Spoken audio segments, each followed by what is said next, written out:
Discovery in Mexico outside the northern city of Monterrey. Police say authorities have found the remains of at least 49 people there. Mexican state media report that the bodies were in plastic trash bags that had been dumped along a highway. Journalist Jan Grillo joins us now on the line from Mexico City with more on this. What do we know? What happened? Well, yeah, a very extraordinary and gruesome discovery following a couple of weeks of pretty horrific massacres. It started around 2:30 in the morning.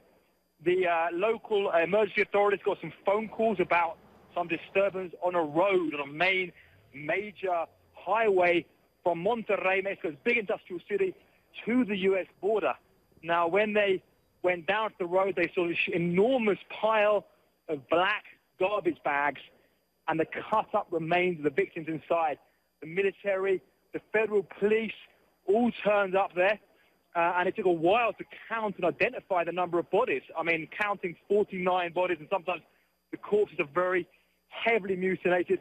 Now, we do have information that on the scene there was a note from a drug cartel with some kind of threat. We don't know which cartel yet, but it obviously had all the signs of these kind of terrifying, horrific killings.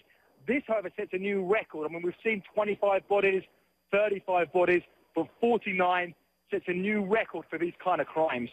Well, I want to ask you about that because I can't imagine what it's like to live around there knowing that these kinds of crimes, mass graves, disfigured remains are growing, well, not that uncommon. I mean, yeah, really horrific. And sorry if it's very loud here. I'm just at the airport now, but about to get a plane to Monterrey. I'll be going to the morgue to try and talk to families of these victims and find out who these people are.